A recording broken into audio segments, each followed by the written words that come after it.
Assalamualaikum warahmatullahi wabarakatuh. Selamat pagi, siang, sore, malam, kapanpun teman-teman membuka video ini. Selamat datang di kelas Sistem Informasi Akuntansi Pertemuan 5 yang berjudul Computer Fraud. Semoga teman-teman ketika membuka video ini dalam keadaan sehat tanpa kurang suatu apapun. Nah, teman-teman, isu utama di materi kali ini adalah ancaman yang dihadapi sistem informasi akuntansi berbasis komputer. Bentuk ancamannya apa saja, dan gimana sih cara menanggulangi ancaman-ancaman tersebut? Apa aja sih ancaman yang dialami sistem informasi akuntansi itu sendiri? Yang pertama adalah bencana alam dan politik. Contohnya apa? Contohnya itu banjir, gempa bumi, tanah longsor, perang, dan lain-lain. Yang kedua adalah kesalahan perangkat lunak dan fungsi peralatan. Teman-teman pernah kan mengalami bug pada laptop? Nah, ketika laptop itu ngebug, pasti kita jadi susah tuh mau ngejalanin aplikasi. Terus, yang ketiga adalah tindakan yang tidak diharapkan. Nah, sebagai manusia, kita pasti pernah melakukan kesalahan. Entah itu yang disengaja maupun nggak disengaja. Nah, ini tuh yang nggak disengaja. Misal kita salah hitung, ataupun salah ketik, dan lain-lain. Lalu, yang keempat, ini adalah tindakan yang disengaja, berupa kejahatan komputer. Misalnya sabotase. Teman-teman pernah nggak lihat film-film hacker? Misal, Who Am I gitu. Nah, kalau pernah, itulah contoh kejahatan komputer. Nah, penipuan atau fraud itu sendiri sebenarnya apa sih? Penipuan atau fraud adalah semua sarana yang digunakan seseorang untuk memperoleh keuntungan yang tidak adil dari orang lain. Contoh sederhananya nih, ketika kita di kantin, makan gorengan 3, bayarnya 1, makan 4, nggak bayar sama sekali, itu adalah salah satu contoh sederhananya. Lalu, apa sih ciri suatu tindakan dikatakan curang? Suatu tindakan dikatakan curang jika 1. Pernyataan, representasi, atau pengungkapannya itu salah. Yang kedua, ada fakta material, yaitu sesuatu yang menstimulasi seseorang untuk bertindak. Yang ketiga, itu berniat untuk menipu. Yang keempat, bertindak berdasarkan pada misinterpretasi daripada fakta. Yang terakhir, ada kerugian yang diderita oleh korban. Contohnya, pedagang gorengan tadi. Jenis fraud sendiri itu dibagi menjadi dua, yaitu penyalahgunaan aset dan kecurangan pelaporan keuangan. Contoh dari penyalahgunaan aset yaitu pencurian aset perusahaan oleh karyawannya sendiri. Penyebabnya bisa terjadi karena perusahaan itu tidak memiliki sistem pengendalian internal. Atau bisa juga perusahaan itu udah punya nih SPI, tapi karyawannya aja yang emang bandel. Lalu, contoh dari kecurangan pelaporan keuangan adalah mencatat aset secara berlebihan. Caranya gimana? Misalnya, dia mencatat depresiasi aset tetapnya, itu enggak seharusnya. Dia mencatat lebih kecil, sehingga asetnya terlihat lebih besar. Contoh lainnya adalah mencatat net income secara berlebihan. Selanjutnya, yang C adalah fraud triangle atau segitiga penipuan. Kondisi yang menyebabkan seseorang melakukan penipuan digambarkan oleh segitiga penipuan yang terdiri dari tekanan, kesempatan, dan rasionalitas. Baik karyawan yang berdedikasi, pekerja keras, maupun karyawan yang tidak puas dengan lingkungan kerjanya memungkinkan melakukan penipuan apabila terdapat 3 kondisi tersebut. Yang pertama adalah tekanan. Tekanan merupakan dorongan atau motivasi seseorang untuk melakukan penipuan. Contohnya, kondisi keuangan keluarga yang sedang buruk, ketamakan atau ambisi yang berlebihan, dan kebiasaan hidup berfoya-foya. Yang kedua adalah kesempatan. Kesempatan adalah kondisi yang memungkinkan seseorang atau organisasi untuk melakukan dan menyembunyikan tindakan yang tidak jujur dan mengubahnya menjadi keuntungan pribadi. Contohnya, membebankan item yang dicuri ke akun beban, kemudian lapping, dan checking. Yang ketiga adalah rasionalisasi, yaitu alasan yang digunakan para pelaku penipuan untuk membenarkan perilaku ilegal mereka. Rasionalitas dapat berupa justifikasi, seperti saya hanya mengambil piutang saya. Selanjutnya, yang D adalah penipuan komputer. Penipuan komputer adalah setiap penipuan yang mensyaratkan teknologi komputer untuk melakukan penipuan. Contohnya, pencurian, penggunaan, akses, modifikasi, penyalinan, atau penghancuran yang tidak sah pada perangkat lunak, perangkat keras, atau data. Kemudian, pencurian aset yang ditutupi dengan mengganti catatan komputer, dan yang terakhir adalah memperoleh informasi atau properti tak berwujud secara ilegal dengan menggunakan komputer. Klasifikasi penipuan komputer. Yang pertama, input penipuan adalah mengganti atau memalsukan input komputer. Yang kedua, penipuan prosesor adalah menggunakan sistem yang tidak sah termasuk pencurian waktu layanan komputer. Yang ketiga, penipuan instruksi komputer termasuk merusak perangkat lunak perusahaan, menyalin perangkat lunak secara ilegal, menggunakan perangkat lunak dengan cara yang tidak sah, dan mengembangkan perangkat lunak untuk aktivitas yang tidak sah. Yang keempat, penipuan data diantaranya menggunakan, menyalin, mencari, atau membahayakan data perusahaan. Yang kelima, output penipuan. Kecuali diamankan dengan benar, tampilan atau cetakan output dapat dicuri, disalin, atau disalahgunakan. Kemudian yang E, mencegah dan mendeteksi penipuan dan penyalahgunaan. Cara untuk mencegah dan mendeteksi penipuan yang dapat dilakukan antara lain, yang pertama, membuat penipuan agar tidak terjadi. Contohnya meningkatkan integritas. Kemudian yang kedua, meningkatkan kesulitan dalam melakukan penipuan. Contohnya mengembangkan sistem pengendalian internal yang kuat. Dan yang ketiga, meningkatkan metode pendeteksian. Contohnya mengembangkan program penilaian risiko penipuan. Dan yang terakhir, mengurangi kerugian penipuan. Contohnya menjaga asuransi yang memadai. Baiklah, saya akan menjelaskan terkait konsep sistem pengendalian internal pada lingkungan bisnis berbasis komputer. Dalam hal ini, saya akan membahas beberapa poin secara garis besar yang menyangkut terkait dengan sistem pengendalian internal, yaitu ada tiga fungsi pengendalian internal, kemudian ada kategori-kategorinya, dan yang terakhir adalah 4 levers manajemen pengendalian internal oleh Robert Simons. Sebenarnya apa ya yang mendasari adanya sistem pengendalian internal di sistem informasi akuntansi pada sebuah perusahaan bisnis? Jadi seperti yang kita udah lihat di slide-slide sebelumnya, mungkin teman-teman sudah nonton, itu ada beberapa ancaman yang dapat mengganggu sistem informasi akuntansi. Jadi dapat mengganggu proses sistem informasi akuntansi itu sendiri. Jadi yang pertama itu ada ancaman yang terjadi atau ancaman yang datang dari faktor alam, kayak maksudnya alamiah, kemudian faktor politik, kemudian karena adanya kesalahan pada program, lalu dari perbuatan manusia yang tidak disengaja atau unintentional act.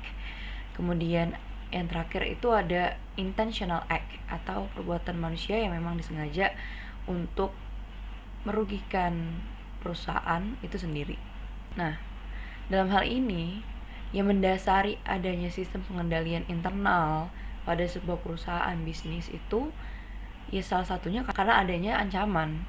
Jadi ancaman yang sudah saya sebutkan tadi itu dapat mempengaruhi proses perjalannya sistem informasi akuntansi yang ada di suatu perusahaan, yang mana probabilitas terjadinya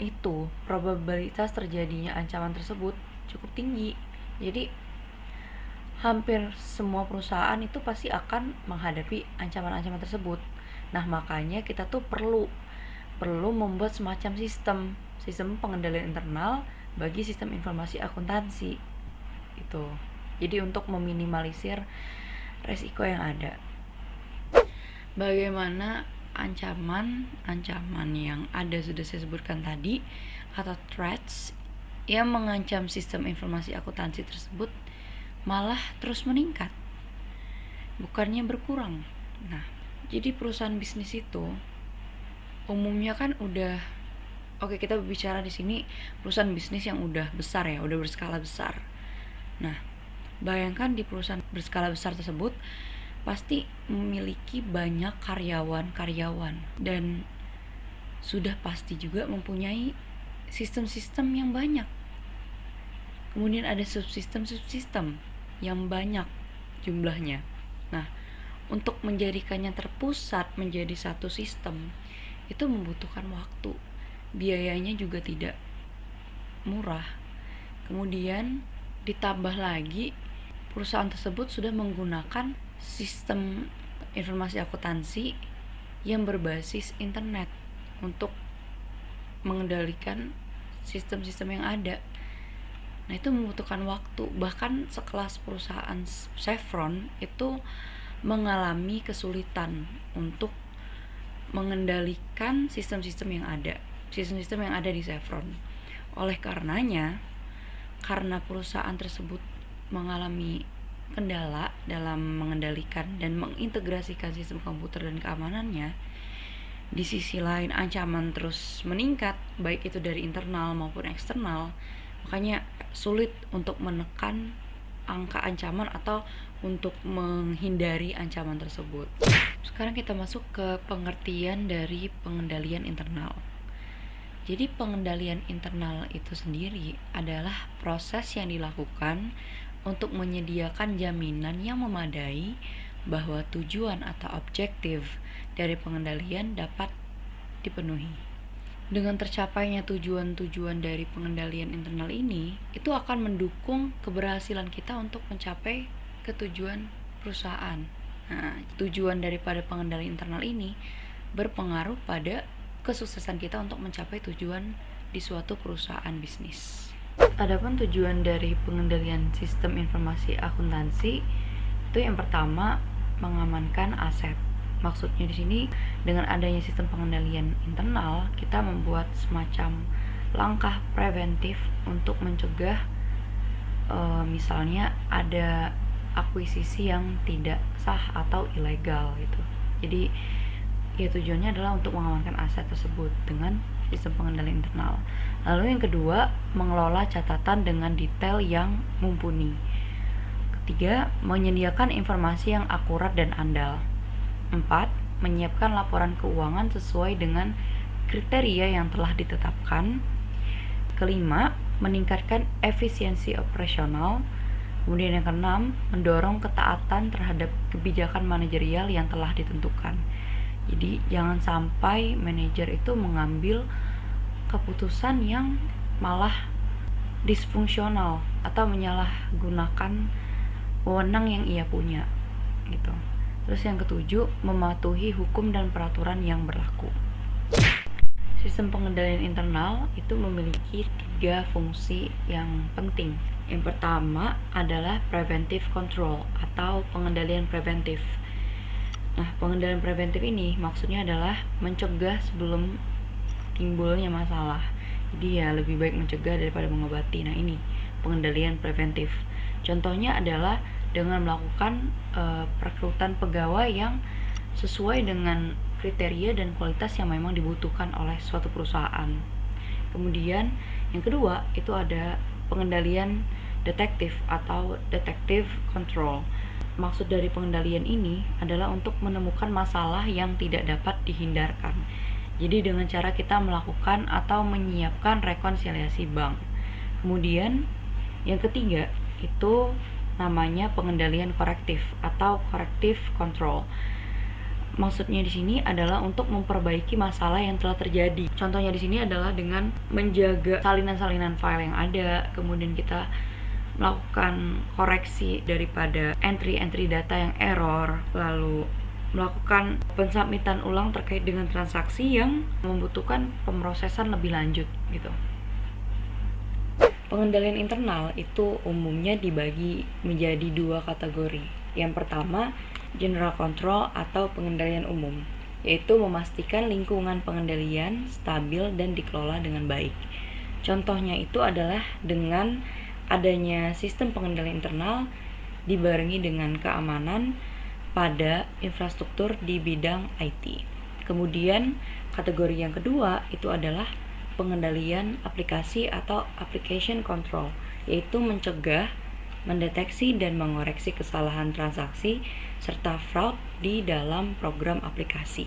Dengan adanya application control itu lebih memfokuskan pada akurasi data, kemudian kelengkapan atau completeness-nya, validitas data, dan juga mengautorisasi bagaimana data itu di-capture, kemudian dimasukkan, diproses dan disimpan, lalu di-transmit ke sistem-sistem lain dan akhirnya disajikan dalam sebuah laporan gitu. Menurut Simon atau Robert Simons dari Harvard University, jadi dia itu salah satu profesor bisnis yang ada di Harvard, dia mengungkapkan ada 4 sistem pengendalian yang dapat membantu manajemen dalam mengatasi konflik antara kreativitas dan juga pengendalian. Jadi yang pertama itu namanya sistem kepercayaan atau belief system, yaitu sistem yang menjelaskan cara sebuah perusahaan menciptakan nilai, membantu pegawai memahami visi perusahaan, mengkomunikasikan nilai dasar perusahaan, dan menginspirasi pegawai supaya bekerja sesuai dengan nilai-nilai tersebut.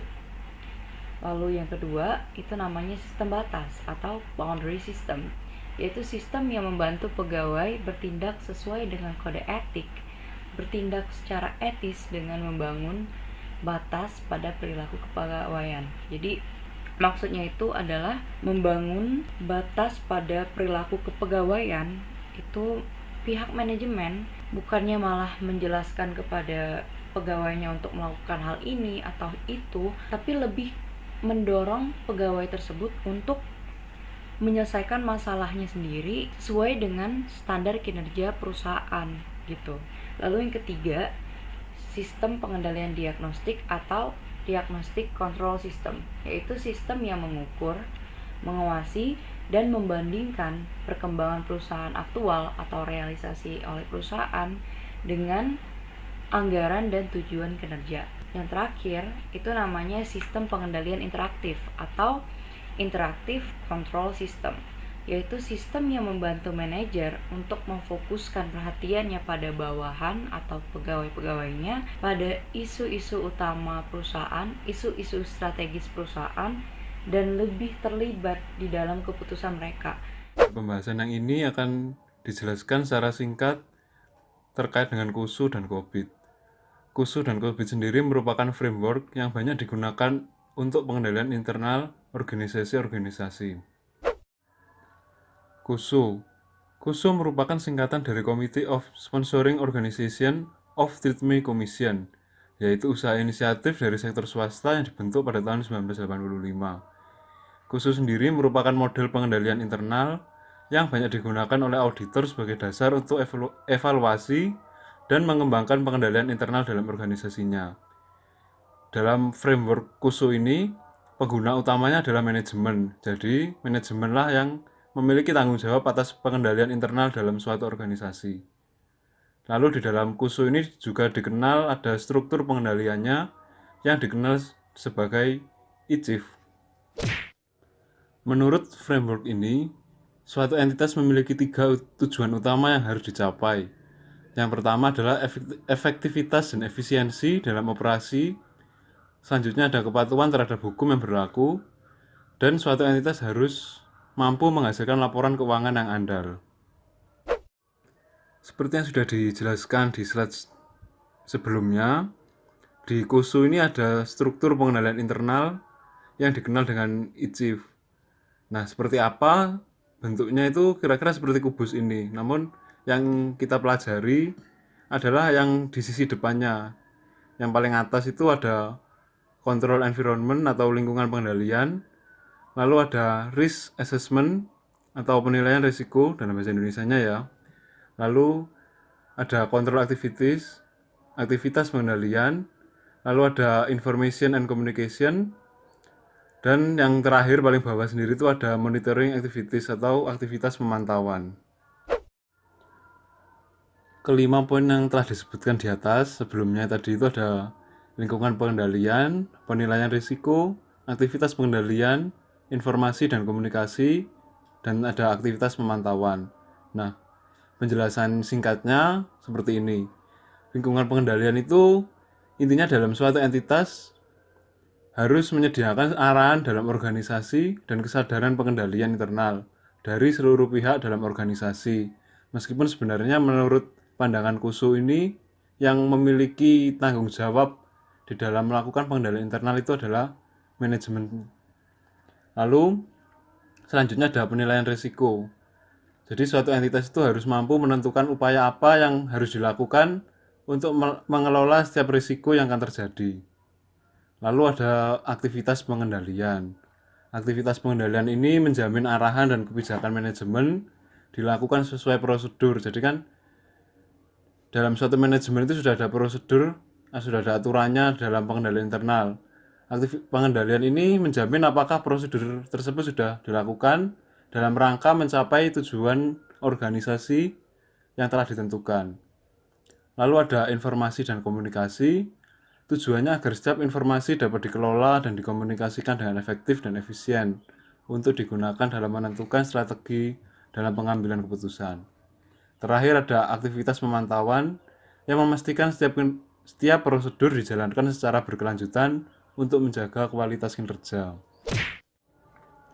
Kusu juga mengenal yang disebut dengan IRM atau Enterprise Risk Management yang merupakan kerangka kerja manajemen risiko yang dapat digunakan untuk mengevaluasi dan meningkatkan efektivitas suatu entitas organisasi.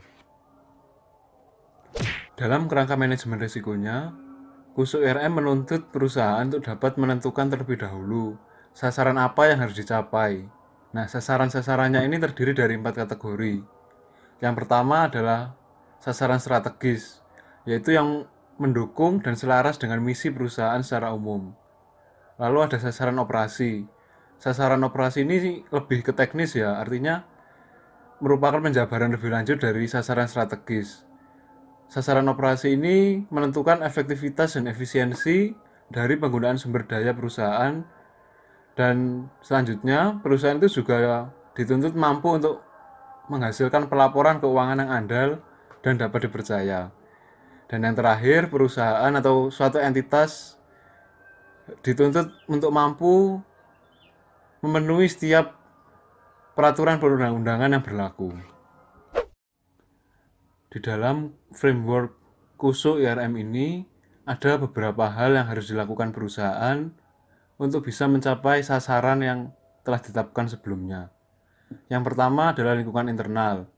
Jadi suatu entitas atau perusahaan itu harus bisa mengidentifikasi kondisi internal perusahaan, termasuk kekuatan dan kelemahannya, serta pandangan entitas terhadap risiko dan manajemen risiko. Selanjutnya ada penetapan sasaran. Artinya, sasaran kegiatan manajemen risiko harus sejalan dengan sasaran yang telah ditetapkan dari perusahaan tersebut. Selanjutnya ada identifikasi kejadian. Kejadian internal dan eksternal yang dapat mempengaruhi pencapaian sasaran perusahaan harus diidentifikasi dan dikenali dengan baik oleh perusahaan. Selanjutnya ada penilaian risiko. Jadi perusahaan itu harus mampu menganalisis risiko berdasarkan kemungkinan terjadinya dan apa dampaknya terhadap operasi perusahaan. Hasil analisis risiko akan dijadikan dasar untuk menentukan perlakuan risiko yang akan diambil selanjutnya. Setelah risiko-risiko tersebut dikenali dan diidentifikasi oleh perusahaan, lalu apa respon perusahaan harus ditetapkan? Nah, hal ini akan dibahas dalam perlakuan risiko. Jadi risiko-risiko yang telah dikenali dan diidentifikasi oleh perusahaan tadi itu akan direspon oleh perusahaan dengan 4 cara. Yang pertama, apakah risiko itu harus dihindari? Yang kedua, apakah risiko itu harus diterima oleh perusahaan? Lalu apakah perusahaan itu harus mengurangi ataukah risiko itu harus dibagi dengan pihak lain? Lalu selanjutnya ada aktivitas pengendalian. Suatu perusahaan itu dituntut untuk membangun dan mengimplementasikan kebijakan dan prosedur untuk memastikan perlakuan risiko yang ditetapkan dengan efektif. Lalu ada informasi dan komunikasi.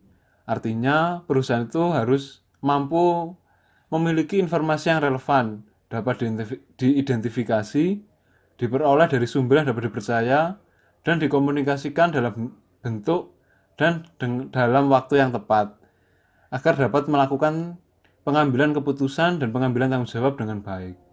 Lalu yang terakhir ada pemantauan. Di poin ini perusahaan itu harus memastikan apakah poin-poin yang ditetapkan sebelumnya, mulai dari identifikasi risiko atau perlakuan risiko, lalu pengendalian internal dalam perusahaan itu berjalan dengan baik. Selanjutnya yang dibahas adalah COBIT. COBIT ini merupakan singkatan dari Control Objective for Information and Related Technology. Adalah sebuah kerangka kerja yang dibuat oleh ISAKA.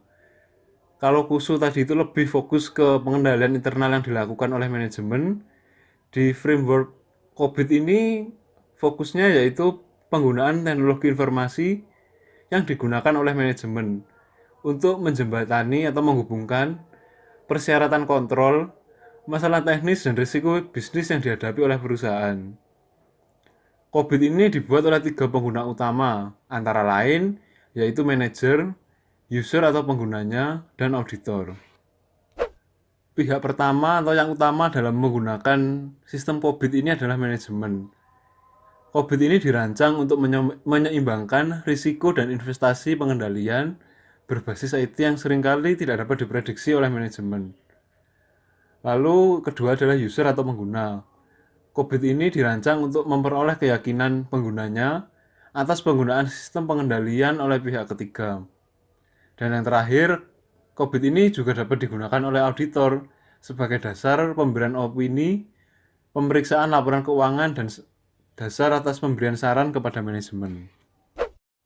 Nah, setelah tadi ada penjelasan singkat tentang KUSU dan COBIT, mungkin ada yang masih bingung, termasuk saya sendiri yang buat presentasi ini juga masih belum punya gambaran sih. Terus, sebenarnya KUSU dan COBIT ini sama apa enggak sih? Nah, sebenarnya ada persamaan dan perbedaan di antara keduanya. Yang pertama saya bahas persamaannya dulu aja. Jadi KUSU dan COBIT ini sama-sama memiliki tujuan yang sama, yaitu pengendalian internal dan pengawasan dalam lingkungan dan proses kinerja yang dilakukan oleh perusahaan. Dan persamaan yang kedua itu, dalam KUSU maupun COBIT, manajemen ini merupakan pihak yang bertanggung jawab atas pengendalian internal dalam suatu organisasi. Selanjutnya adalah perbedaannya antara KUSU dan COBIT. Kenapa kok harus ada 2 KUSU dan COBIT? Harus dihafalkan, harus belajar, kok nambah-nambahi aja. Nah, jadi perbedaan di antara keduanya ini bisa dilihat dari beberapa indikator ya. Yang pertama itu ada fokus pengguna utamanya. KUSU ini pengguna utamanya itu manajemen dari organisasinya itu. Sedangkan dalam COBIT penggunanya itu bisa dari manajemennya, bisa dari penggunanya maupun oleh pihak yang akan mengaudit perusahaan. Lalu yang difokuskan dalam pengendalian internal menurut KUSU ini adalah keseluruhan entitas, baik proses secara umum maupun proses tertentu dalam suatu entitas tersebut. Sedangkan dalam COBIT yang menjadi fokus pengendalian internalnya adalah sistem informasi yang digunakan dalam suatu entitas tersebut.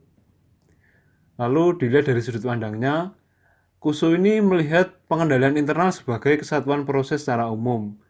Sedangkan dalam COBIT itu memandang pengendalian internal itu merupakan kesatuan beberapa proses, yaitu kebijakan, prosedur, penerapannya, dan struktur organisasi.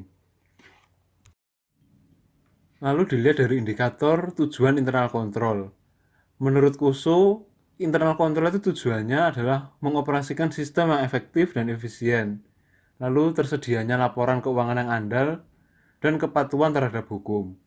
Sedangkan COBIT menilai internal kontrol itu memiliki tujuan, yaitu untuk mengoperasikan sistem yang efektif dan efisien, lalu adanya jaminan kesediaan dan keamanan informasi yang digunakan, disertai dengan pelaporan keuangan yang andal dan kepatuhan hukum. Sedangkan komponen atau domain yang dituju, KUSU itu tujuannya adalah pengendalian atas lingkungan pengendalian, manajemen risiko, dan pengendalian aktivitas yang dilakukan dalam suatu organisasi. Sedangkan dalam COBIT, komponen atau domain yang dituju itu adalah perencanaan, pengorganisasian, penerapannya dalam kegiatan organisasi, dan pengawasan kegiatan yang dilakukan. Terima kasih telah nonton video ini. Jangan lupa nonton video lainnya di channel YouTube ini. Wassalamualaikum warahmatullahi wabarakatuh.